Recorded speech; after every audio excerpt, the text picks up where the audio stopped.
आर्या श्रीमती दुलारी Singh college के YouTube channel पर आप सभी छात्रों का एवं स्वजनों का हार्दिक स्वागत है।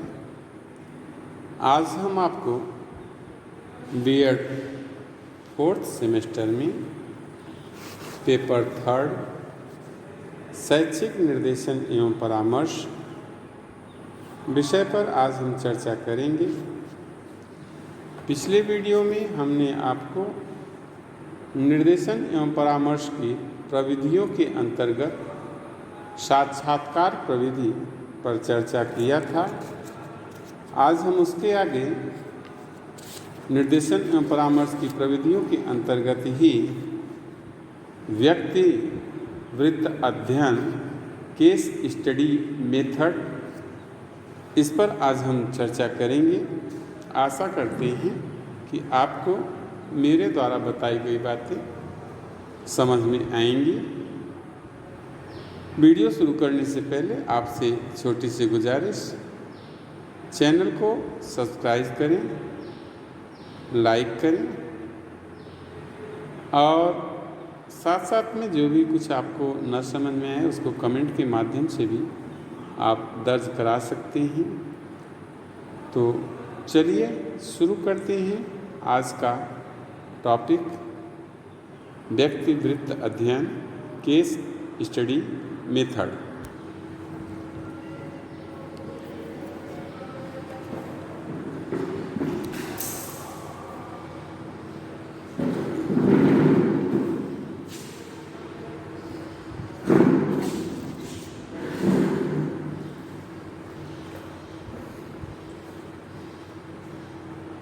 देखते हैं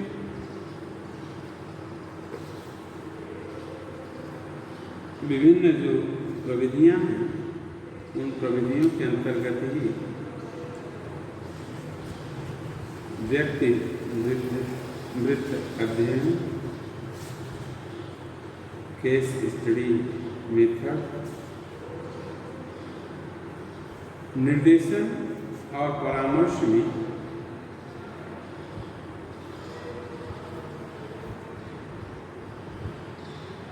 व्यक्ति वृत्त विधि जो है वो बहुत ही उपयोगी है। इसके द्वारा किसी व्यक्ति के जीवन से संबंधित संपूर्ण जानकारी प्राप्त हो सकती है। बेसेंस एवं विशेंज ने व्यक्ति वृत्त अध्ययन को परिभाषित किया है और उन्होंने बताया है कि व्यक्ति अध्ययन एक प्रकार का गुणात्मक विश्लेषण है, जिसमें किसी व्यक्ति, स्थिति या संस्था का सावधानी पूर्वक किया गया अवलोकन शामिल है।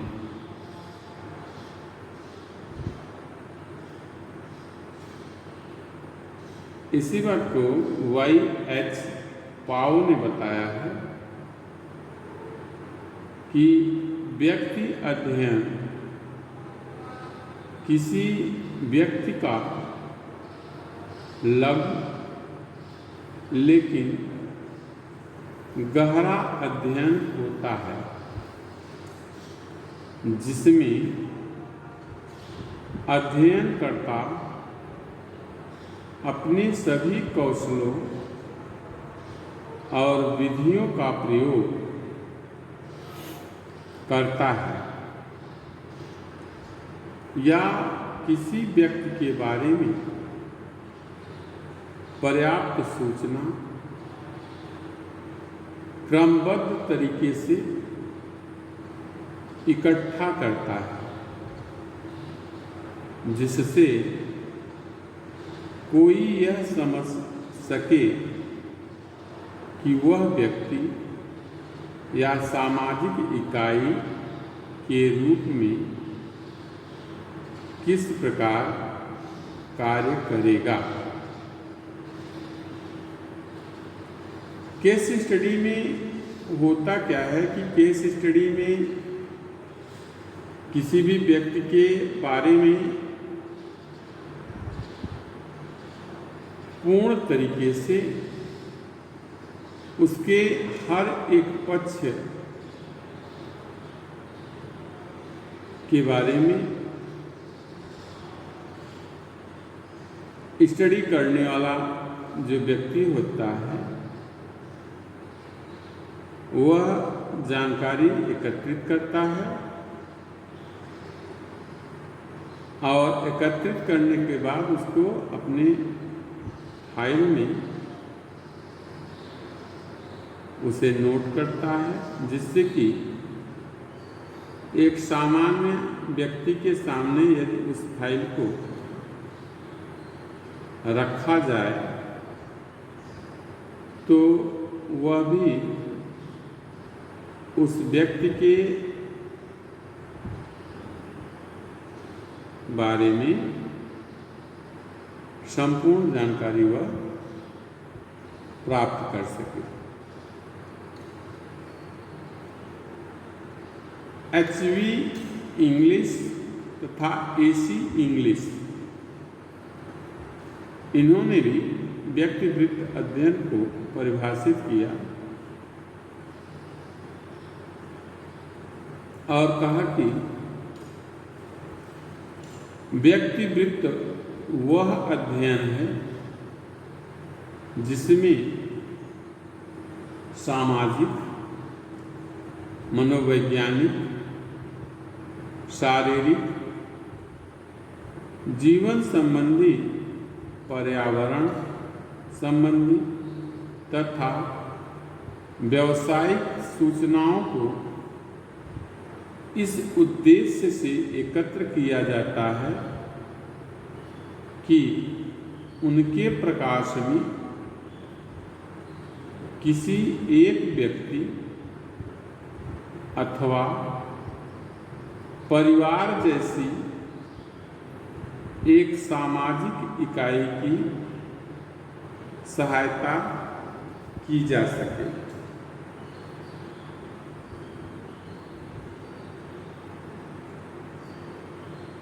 व्यक्तिवृत्त अध्ययन को ट्रैक्सलर हैं और ट्रैक्सलर ने भी इसको परिभाषित किया है। तो ट्रैक्सलर ने क्या कहा है कि व्यक्तिवृत्त व्यक्ति का वह विस्तृत अध्ययन है जो कि इस उद्देश्य से किया जाता है कि वह भली प्रकार से समायोजित हो। एक बार फिर से परिभाषा सुन लीजिए। ट्रैक्सलर महोदय ने कहा है कि व्यक्तिवृत्त व्यक्ति का वह विस्तृत अध्ययन है जो कि इस उद्देश्य से किया जाता है कि वह भली प्रकार से समायोजित हो। तो ये जो विभिन्न परिभाषाएं हैं, इन परिभाषाओं से यह स्पष्ट हो जाता है कि व्यक्तिवृत्त की जो विधि है वो उन संपूर्ण सूचनाओं को प्राप्त करने पर बल देती है जो व्यक्ति के समग्र जीवन पर प्रकाश डालती है और जिनकी सहायता से व्यक्ति के समायोजन के लिए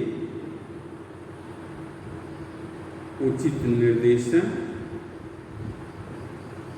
और परामर्श दिया जा सकता है। आगे देखते हैं व्यक्तिवृत्त अध्ययन की प्रकार। तो व्यक्तिवृत्त अध्ययन के दो प्रकार हैं। पहला है औपचारिक वृत्त अध्ययन और दूसरा है अनौपचारिक वृत्त अध्ययन, formal case study and informal case study. औपचारिक वृत्त अध्ययन क्या होता है कि इसमें व्यक्ति या छात्र उनसे संबंधित सभी सूचनाओं को भली भांति जो है वो एकत्रित किया जाता है और उन्हें लिखित रूप में रखा जाता है। और जहाँ तक बात है अनौपचारिक वृत्त अध्ययन की, तो इसके अंतर्गत सामान्य सूचनाएं एकत्रित की जाती हैं और इन्हीं की सहायता से समायोजन संबंधी समय समय पर उठने वाली जो समस्याएं होती हैं उन समस्याओं का समाधान होता है।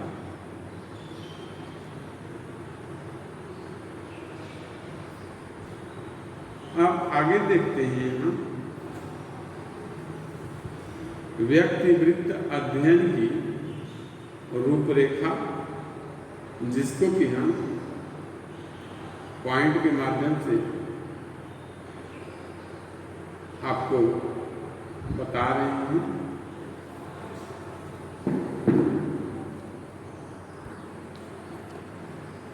जिसमें पहला पॉइंट है उद्देश्य, दूसरा है सामान्य तथ्य, तीसरा है पारिवारिक इतिहास, चौथा है व्यक्तित्व संबंधी सूचनाएं,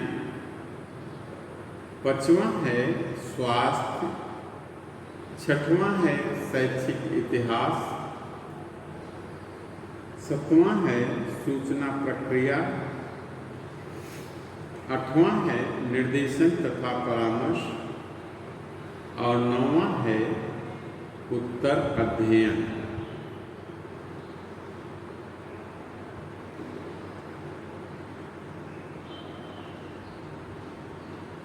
तो एक व्यक्ति जो व्यक्तिवृत्त अध्ययन होता है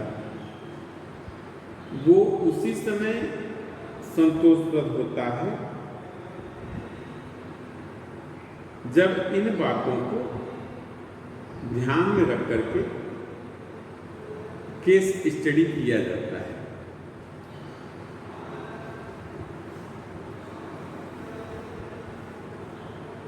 अब उद्देश्य में क्या होता है कि व्यक्तिवृत्त अध्ययन का क्या उद्देश्य है, किस उद्देश्य पूर्ति के लिए केस स्टडी की जा रही है। दूसरा है सामान्य तथ्य। सामान्य तथ्य में क्या इंगित होता है, इसमें व्यक्ति का नाम, उसके घर का पता, आयु और उसका जेंडर, पुरुष है या महिला है, ये सारी सूचनाएं जो हैं वो सामान्य तथ्य के अंतर्गत रखी जाती हैं।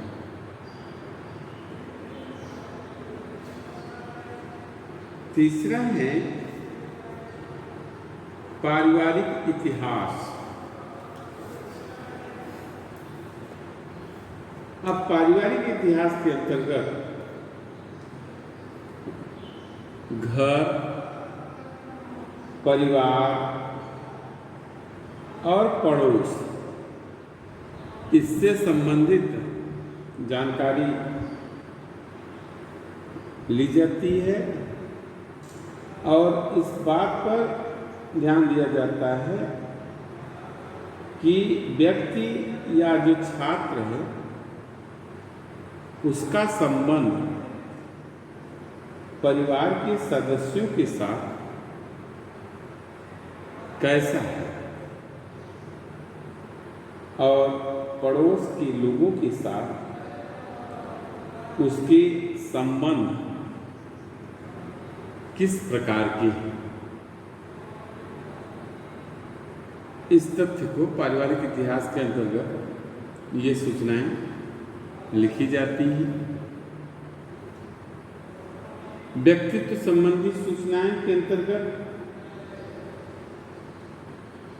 उस व्यक्ति के जिसका केस स्टडी किया जा रहा है उस व्यक्ति का परिवार के प्रति उसका रवैया, उसका जो व्यवहार है और सामाजिक एवं भावात्मक समायोजन,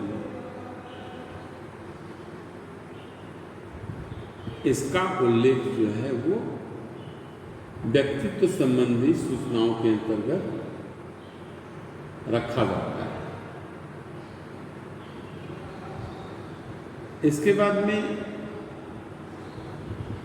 उस व्यक्ति का या उस छात्र का स्वास्थ्य संबंधी जो सूचनाएं हैं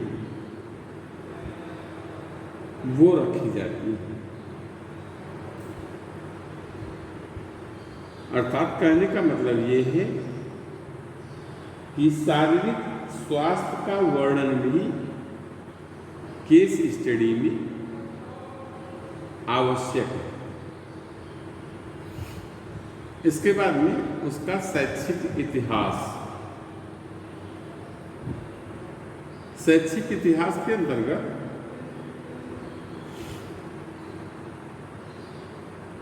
वर्तमान शिक्षा और उससे संबंधित अन्य मनोवैज्ञानिक तथ्य जैसे उसकी मानसिक आयु, निष्पत्ति का स्तर, उसकी रुचियां,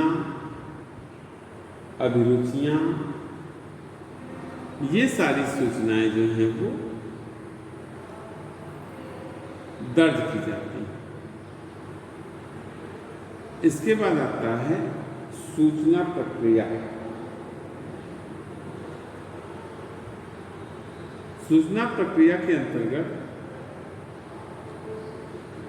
एकत्र जो भी सूचनाएं हैं उनकी जानकारी और व्याख्या और समस्याओं का निरूपण ये रखा जाता है सूचना प्रक्रिया में। और निर्देशन तथा परामर्श के अंतर्गत समस्याओं के लिए या समस्याओं के समाधान के लिए उचित निर्देशन और परामर्श की जो व्यवस्था है वो रखी जाती है। इसके बाद में है उत्तर अध्ययन। तो उत्तर अध्ययन में उपचारोपरांत उत्तरोत्तर अध्ययन की व्यवस्था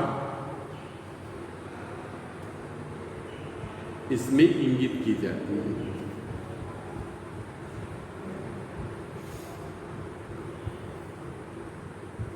तो यह ध्यान रखना आवश्यक है कि व्यक्तिवृत्त अध्ययन के निमित्त जो भी जानकारी एकत्र की जाए उसका उद्देश्य बिल्कुल स्पष्ट हो, ताकि प्राप्त जानकारी की व्याख्या संतोषप्रद हो सके।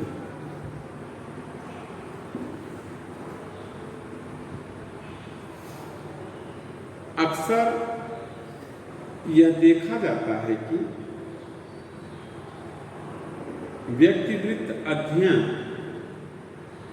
संबंधी तथ्यों की व्याख्या में उतनी सावधानी नहीं बरती जाती जितनी की आवश्यक होती है। इसलिए यह सुझाव दिया गया है कि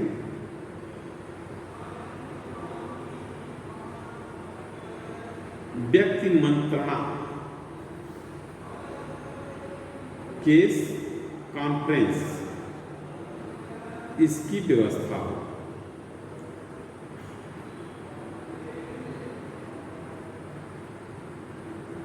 व्यक्ति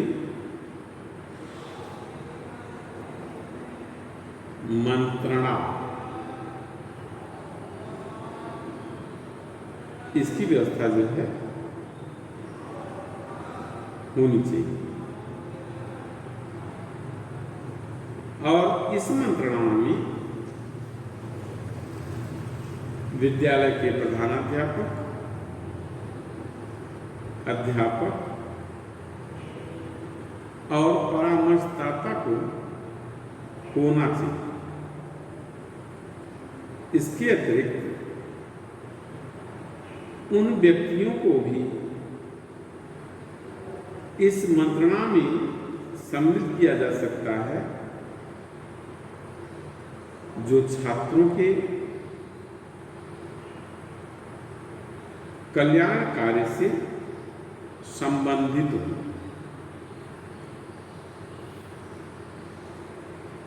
एक बात और ध्यान रखनी है कि व्यक्ति मंत्रणा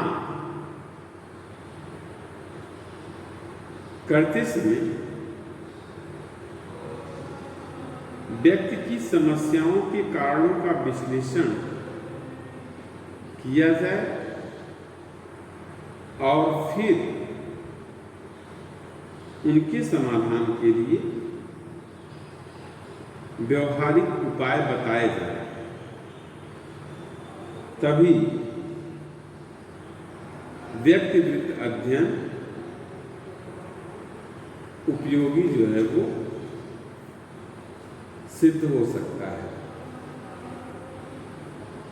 तो आज हमने आपको केस स्टडी मेथड बताया। अगले वीडियो में हम आपको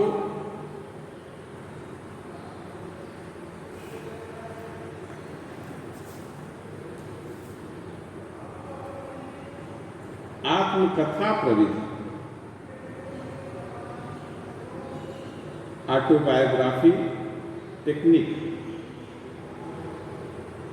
इसके बारे में हम चर्चा करेंगे। आशा करते हैं